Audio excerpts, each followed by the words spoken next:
Welcome to Harnessing the Power of Possibilities, 3 simple steps to conquering the no way out syndrome.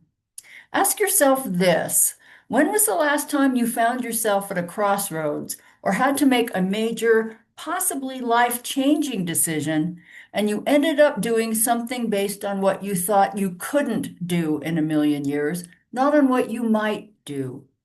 Did you make the decision or take an action based on limiting thoughts and beliefs that made you think you had no way out? What was the outcome and how did it feel?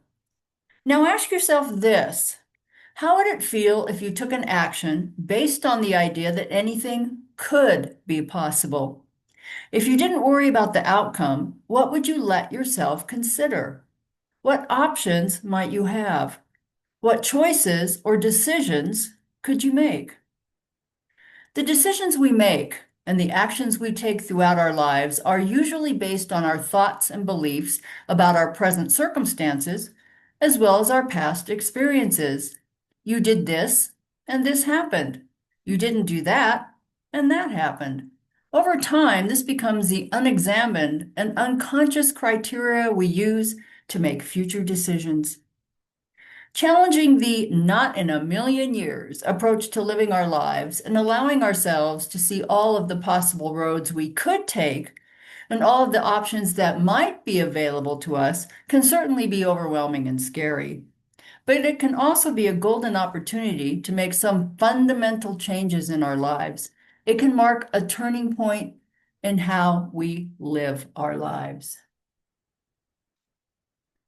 Now, notice the quote on this slide. It's at the heart of what we'll be talking about today. No matter how qualified or deserving we are, we will never reach a better life until we can imagine it for ourselves and allow ourselves to have it. And how do we allow ourselves to have it? This slide shows how easy it can be. In just 3 simple steps, you can conquer the no way out syndrome. Step 1, you give yourself permission. Step 2, you open the door to all options. And step 3, you identify your limiting beliefs. So let's get started.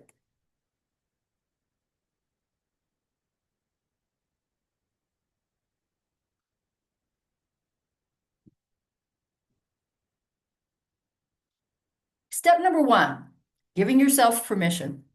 Giving yourself permission is the key to changing how we navigate our current lives. Nothing more and nothing less.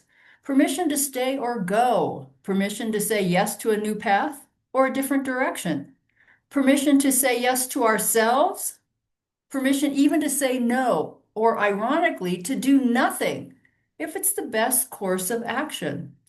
Now, for most of us, giving ourselves permission can be challenging, part generational, part upbringing, part cultural. There are many reasons why we rarely, if ever, consider what we might really want to do or are even willing to try to do. We simply do what we believe we have to do. But it's essential that we give ourselves permission to challenge that "I couldn't do that in a million years" approach to living. Now, notice the quote on this slide. In order to avoid this bitter end, we have to be reborn again and born with the knowledge of alternatives.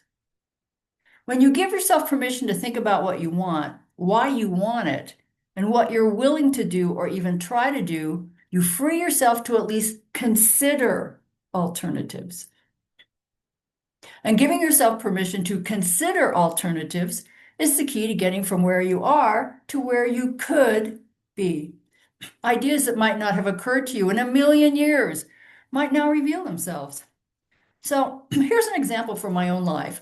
Throughout my working life, I rarely left a job, even if I didn't like it or felt it wasn't satisfying or just wondered what else might be out there for me to do for a living. In 45 years, I literally voluntarily quit a job that I was unhappy in only 4 times.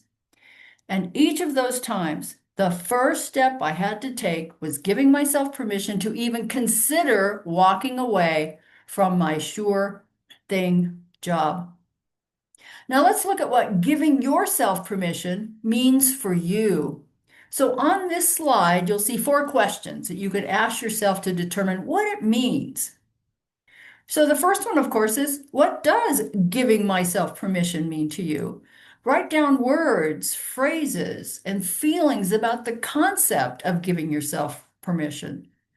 For me, it usually means that I'm even willing to consider something I might not have tried before. Just willing to consider it. Number 2, on a scale of 1 to 5, 1 is never, 5 is always. Rate your response to this statement. When I find myself at a crossroads or I have to make a major decision, I give myself permission to consider all my options, to think outside the box, or to try something new. You rate that on a scale of 1 to 5. Never do it, always do it. Number 3, is there anything in your life that you might be able to change or might want to change, but haven't given yourself permission to even consider making a change? And then the last one is, if you listed something for number 3, what's holding you back? Now, for 3 and 4, maybe there really isn't anything you need or want to change at this time. That's fine. Just keep these questions in mind if you find yourself faced with a decision or at a crossroads that you've never had to consider before. Now, it's important to do your best to be honest. If giving yourself permission is scary, or you believe it is impossible right now, say so. Maybe your present circumstances, your health, your finances, your living situation might absolutely limit your options, and you feel that there is no way out. Now, important thing to keep in mind, notice the picture of our frogs. Keep in mind about this. It's simply giving ourselves permission, not about taking action at this point. Now, maybe you've heard this riddle before. I love it. Think about it. There's 3 frogs sitting on a log. One decides to jump off. How many frogs are left? Don't let the picture fool you. The answer is 3. He only decided to jump off. He has not taken action. Okay, let's move on to our next step. Step number 2 is opening the door to your options. Now, if giving yourself permission means, okay, I'll let myself at least consider that maybe I do have options, then opening the door to options means, and I'm going to actually identify all of my options.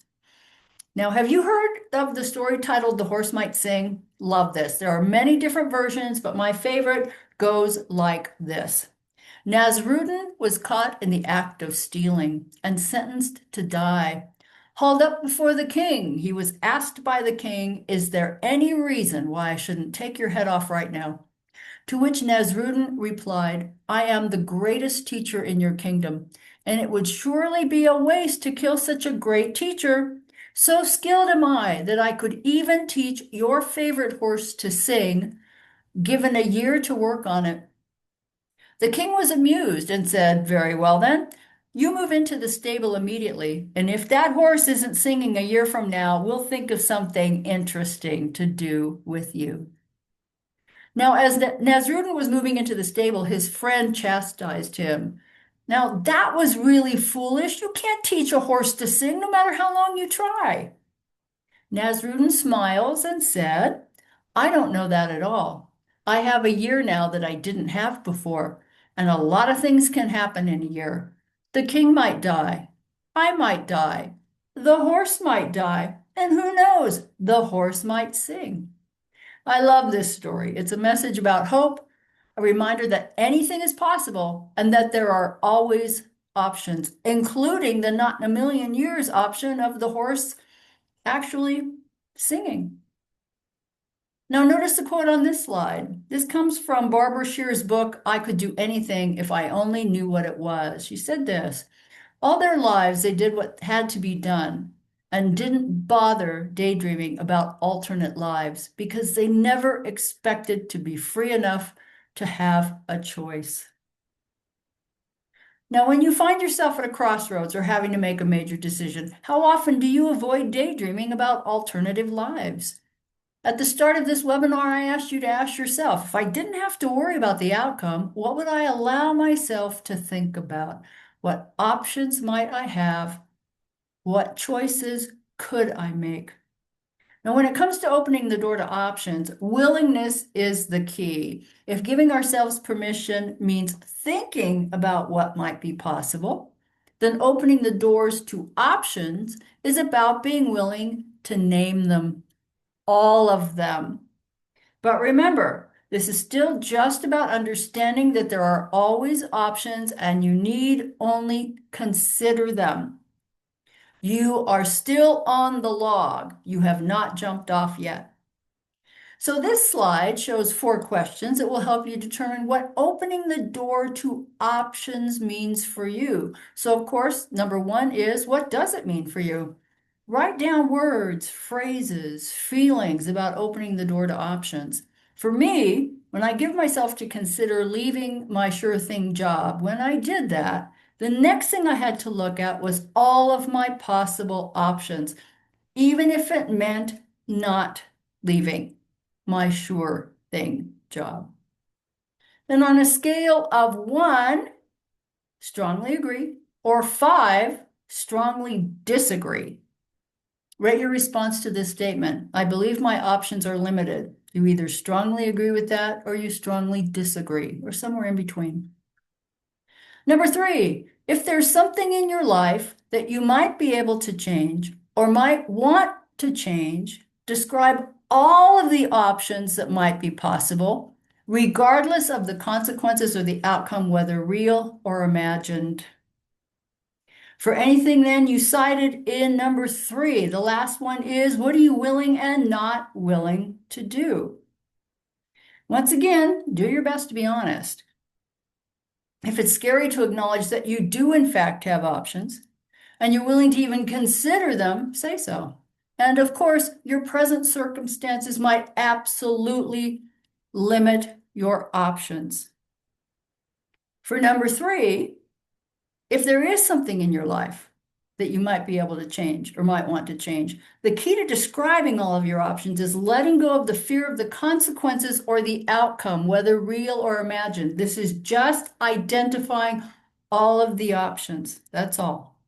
Letting go of fear is vital. Fear, whether real or imagined, is one of the primary reasons that people don't allow themselves to take steps to change their lives. But it's essential not to get caught up in possible consequences or outcomes at this point.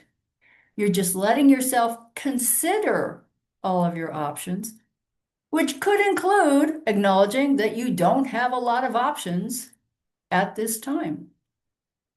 So looking closely at number 4, looking at options doesn't mean, again, that all options are possible. Sometimes it isn't possible depending on your personal circumstances, your beliefs, your financial situation, or any number of other factors.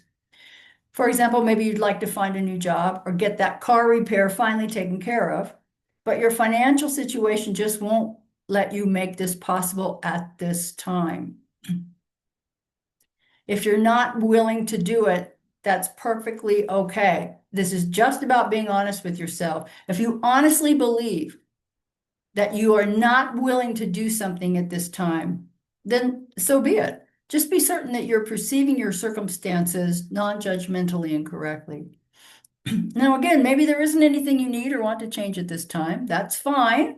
Just keep these questions in mind if you find yourself faced with a decision or at a crossroads that you've never had to consider before, and you want to think about all of your options. So now we're going to move on to that last step, and that is identifying your limiting beliefs. Now, first thing I want to talk about is, so what is a belief? A belief is something we consider to be a fact. Belief is the attitude that something is the case or true. Beliefs are basically the guiding principles that provide direction and meaning in life. We use our beliefs to understand and navigate our world. So you might ask yourself, where do my beliefs come from? Beliefs come from many sources, including culture, religious or superstitious practices, groupthink, that idea that everybody says it's true, habit, upbringing, past experiences, even self-denial, self-doubt, even fear. Now, most people are not aware of their own beliefs because they've never taken the time to analyze them carefully. Our beliefs tend to function as our subconscious autopilot. Once formed, these beliefs become ingrained in us and we don't think about them. We take them for granted. Our beliefs determine if we consider something or someone to be good or bad, right or wrong, beautiful or ugly, desirable or undesirable, safe or dangerous, worthy or unworthy, or acceptable or unacceptable. Our beliefs also determine whether we think something is or is not possible and allow us to identify options. So if you're interested in learning more about how our beliefs can impact the perception of our world around us, as well as how we navigate our daily lives as a result of that perception, take a look at my free video here on YouTube called Releasing Limiting Beliefs, 2 Simple Steps to Gaining Freedom. And I'll give you a little more background. So a limiting belief is a conviction or thought pattern that holds you back in some way, often unconsciously. It's a belief that you think is true, but it limits your potential or the way you perceive your abilities, your circumstances, or your opportunities, your options. Limiting beliefs act as mental barriers to change, even if they aren't grounded in reality. Limiting beliefs can seriously hold us back in life. They control our thoughts and behaviors behind the scenes and often curtail our results in some area of life. They can block us from taking reasonable and intelligent actions, stop us from achieving our full potential, and cause our life to lose its richness because we're not able to perceive it correctly. Now, this slide shows several examples of limiting beliefs. So while you look at these examples, do any of these resonate with you as limiting beliefs you might be holding on to now, and that might be making you feel that your options are equally limited? Number one, I'm not good enough, believing that you are inherently inadequate or incapable of achieving success. Number two, I don't deserve success, feeling unworthy of achieving your goals or receiving rewards, often due to past failures or low self-esteem. Number three, I'm too old or too young to start now, thinking that your age limits your potential or prevents you from setting new goals or reaching your goals. Number four, common one, money doesn't grow on trees, a belief that wealth is scarce and only attainable by a select few, often leading to fear around finances. Number five, I'm not as talented as others, comparing yourself to others and thinking that you don't have the same abilities or the potential to succeed. Number six, I have to do everything myself, a belief that asking for help is a sign of weakness or that you have to handle everything alone. Number seven, I can't quit my job, believing that finding meaningful work or a fulfilling career is an elusive or absolutely impossible goal. Number eight, people won't like me if I stand out, fear of being judged or rejected for being different, leading to conformity and self-suppression. Number nine, I'm just not lucky, thinking that success is out of your control and that external circumstances or luck are the main factors in success. So again, looking at these, do any of these resonate with you? For me, numbers 3, 4, and 7 really ring true. Remember that I mentioned that I rarely walked away from my sure thing job over the years. These 3 limiting beliefs were the reason. My fear of not having enough money to meet my financial obligations always held me back, even when I actually did have enough money. So let's take a look at what's holding you back.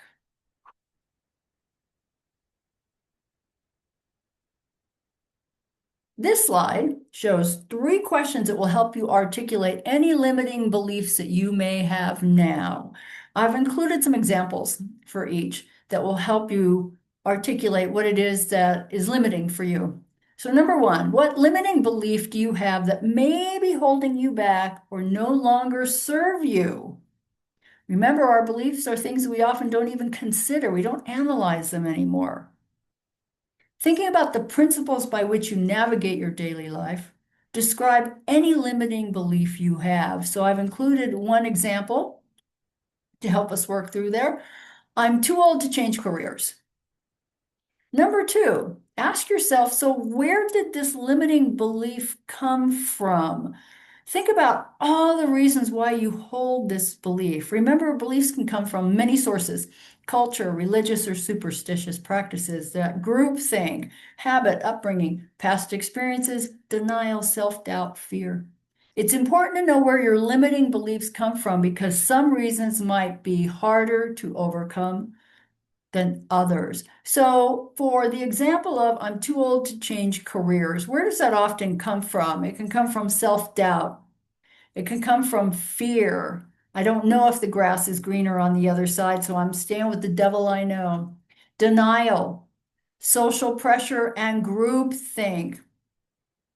We often hear groupthink, social pressure, that others will say, you're too old to start over. Now, ask yourself as you're working through your limiting beliefs, how is it limiting your options? Now, limiting beliefs can limit your potential or the way you perceive your abilities, circumstances, or opportunities. Now, try to describe how this belief limits your options, holds you back, or negatively impacts the way you perceive the world and create your reality. Now, I've included some examples here. Now, if you believe that you're too old to change careers, then here's some examples of what's going to happen when you're trying to consider, do you have any options?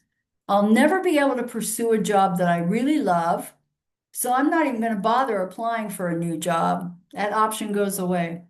It's too late for me to go back to school, so I won't look at programs or classes that might help me improve my skills. That option goes away. The last one, of course, most insidious, who's going to hire someone my age? So right there, think about all the options you've just thrown over. You're not considering those options because this is what you think of your beliefs. Now, again, I say it often, but keep in mind that there might be very good reasons why you feel something in your life right now is limiting or constrained.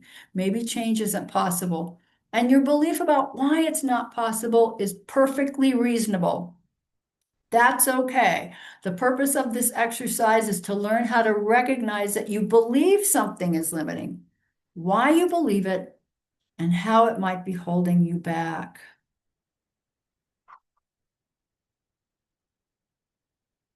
So, to wind up for today, let's look at how you can put some of what we've talked about today into practice. Read this quote here. You always have a choice, from Nicholas Lohr. I have a friend who lives by this philosophy. Whenever I talk, okay, whine, about decisions I've made in the past, her response always is, but it was your choice, remember?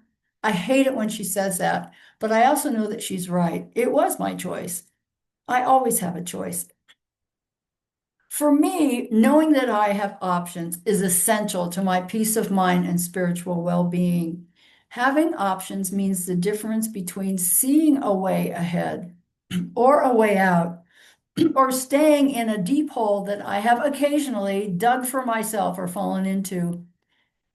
So, are you ready to let yourself be reborn with the knowledge of alternatives? It's your choice. And here's 3 things that you can do moving forward.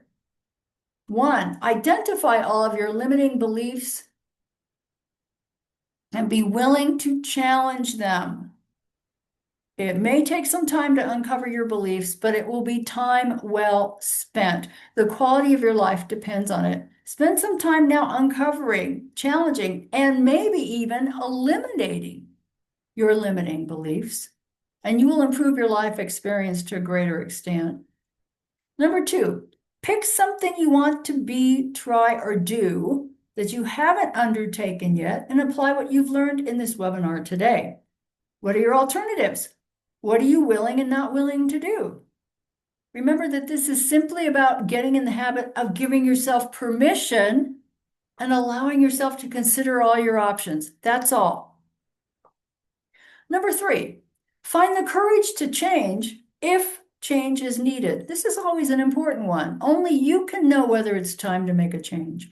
In her book, Women's Bodies, Women's Wisdom, Christina Northrup said this: what we resist persists. In a nutshell, here's my professional advice. Make the changes that speak to you, leave the rest. So we have come to the end of our time together. I want to thank you all for watching this video today. Don't forget to subscribe to my monthly newsletter. Follow me on Facebook, LinkedIn, YouTube here, and Instagram. And of course, feel free, give me a big thumbs up if you like this video. Thanks for watching.